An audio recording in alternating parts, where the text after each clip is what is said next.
Chapter 21. Grover leaves a 5-hoof review. Wow, I was feeling fancy all right.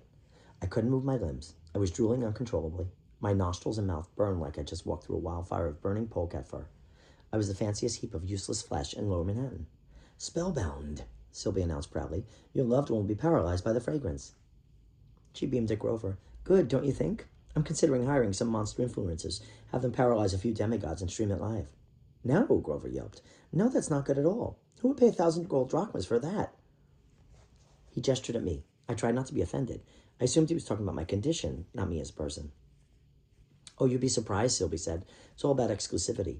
Not many customers have an elixir as powerful as Spellbound. I can think of quite a few who would pay to turn this particular hero into a helpless sack of... Hey, Grover protested. That's my friend. I wasn't kidding when I said I'm a cloven elder. You better fix him right now or... Sylvie laughed. You're free to go, Mr. Cloven Elder. I'll even give you a complimentary box of cypress perfume for your lady friend. You, I have no problem with. You weren't there. Where? Grover demanded. What did he ever do to you? Are you serious? Sylvie shrieked. My fingers were starting to tingle. I guess Grover was playing for time, hoping that the perfume's effects would wear off soon. It would be a good strategy if it worked. Sadly, Sylvie was still holding her spellbound sampler, and it would only take another squirt to put Grover on the floor next to me. I tried to move my hand. My big toe twitched instead. Maybe if I drooled faster or let my heart beat harder from the absolute terror, those things I could do. Sylvie shook her head in disgust. He never even told you, did he? We were probably just another bunch of casual victims to him. A few more lives he destroyed along with his way to Riordan. Riordan is not a real word, Grover said. He looked at me. Is it? I drooled unhelpfully. I could feel all my toes inside my socks now. With luck, maybe I could manage to kick Sylvie in the ankle. I'm not going to get into it, Sylvie grumbled. The twins and Philomena think they're the only ones who know how to use our new servant. I'll show them. Wait until they see what I managed with Spellbound. They'll have to give me more time with the witch. The witch, Grover said. Gale? Sylvie snorted. Of course, Gale. It's not often life gives you a second chance, especially in the form of a magical polecat. I intend to make the most of it. Now leave, Satyr, while you still can. He glanced at me. I winked because that was all I could manage. I hoped it sent the message that my paralysis was slowly wearing off. If he could just buy me some more time, like several hours. Fine, Grover said, but I expect gift wrapping. There was the Satyr hero I knew and loved, cowing our enemies with demands of gift wrapping. Sylvie rolled her eyes. Very well, I think I have... Let's see, I'll be right back. I heard her high heels clicking on the floor as she went into the back room. Grover knelt next to me, slapped my face and whimpered, Percy, unfreeze! As if I hadn't thought of that myself. He grabbed my random file from the display tray and spritzed me. This did not help, though it did make me smell like cherry blossoms. From the back room, Sylvie called, I have jack-o'-lanterns or black cats? No, not Halloween, Grover shouted back. This is for Saturnalia. Sylvie growled in frustration, but she kept rummaging around. Percy, Grover hissed. He lifted my arm, which fell right back down with a smack. At least it hurt. That meant my feeling was coming back. With a panicky yelp, Grover rummaged around in his pockets. He pulled out a paper clip. Why? A Hot Wheels car. Again, why? And something that looked like a wad of lint. He opened my mouth and stuck the lint under my tongue. I did my best to drool in an outraged way. My eyes sent the message. Dude! Here we are, Sylvie crooned, bursting through the curtains with a roll of gift paper. It has little snowflakes on it. That will have to do.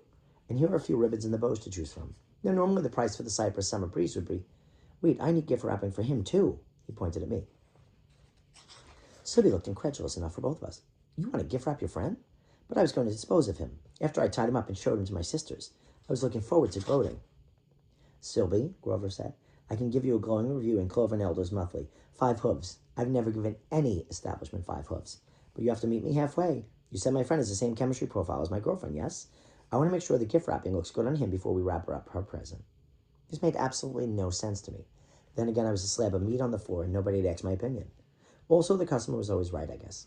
Sylvie's eyes had lit up at the thought of a 5-hoof review in Cloven Elder's Monthly, which I was pretty sure didn't exist. Fine. She set the bottle of Spellbound on the counter, knelt and stuck a blue bow on my forehead. Oh yes, that's definitely his color. I may present him to my sisters that way. Now, about your girlfriend's gift? As they debated ribbons and bow options, I realized I could now taste the nasty lint under my tongue. Warmth was spreading down my throat and into my lungs. My fingers twitched. I could flex my hand. Whatever Grover had put in my mouth seemed to be hastening my recovery. Grover turned to keep Sylvie's back to me. As he asked probing questions about her return policies, I managed to sit up, feeling woozy and sluggish. I fumbled for my sword, but I couldn't make my hand work right. I accidentally slumped into the sales counter, pushing it sideways, and a vial rolled off the edge and into my lap. The bottle was spellbound. Sylvie spun to face me. What? Grover hit her over the head with the roll of snowflake wrapping paper, which made her turn. Hey! I managed to get my clumsy fingers around the perfume bottle. I almost squirted it in the wrong direction, into my own face, which would not have been great. Just as Sylvie realized that Grover was only a distraction and probably not serious about that 5-hoof review, I got the vial pointed in the right direction and sprayed Sylvie's legs. She collapsed into a kneeling position. How dare you, she shrieked. I squirted her face 5 times. She keeled over sideways and began to drool and twitch. Ugh, I said. Grover helped me up. My legs felt like foam swimming pool noodles. I leaned against the counter. Thanks, man. I spat the lint out of my mouth. What was that? It came out a little slurred since my tongue and lips were still pretty numb. Piece of brown toad eye. Why not? Curative dried mushrooms. I wasn't sure it would work. Well, Percy ate it, I told him. Never getting that taste out of my mouth. Let's check the back room. I tried to take a step and almost face planted. Maybe you should check the back room. I'll watch Sylvie. Grover ducked behind the curtain. While he searched, Sylvie and I glared at each other and drooled menacingly. No polecat, Grover then said when he reemerged. But I did find this. He handed me another business card. This one was bright pink and read Cents Forever in glittery silver. With small letters at the bottom, Daedra and Phaedra, proprietors, followed by an address. My gods, I said, the business name's just getting worse. Keeps getting worse. At least my mouth was getting better. I'm going to guess Daedra and Phaedra are the twins. And this address is only like 3 blocks south? Grover nodded. What do we do with this one? And he kicked Sylvie's shoe. I thought about it. I didn't want to make her go poof into a cloud of rose fragrance if I could help it, no matter how mean she had been to me. Something told me those sisters had a legitimate reason for wanting revenge. I couldn't remember what it was, but it made me feel bad. She looked nice gift-wrapped, I said. Maybe the jack-o'-lantern paper? Grover grinned. There's duct tape back there, too. We got to work making Sylvie all pretty for Halloween. I was feeling good about our work, almost giddy, when the store's front door opened and a girl in a raincoat stormed in. With her hood up and an N95 mask over her face, I didn't recognize her for a second. Then I noticed a dagger in her hand, like she was ready to shank a naiad. When she saw us, her shoulders relaxed. Annabeth swept her hood back and tugged down her mask. Thank the gods you two were okay.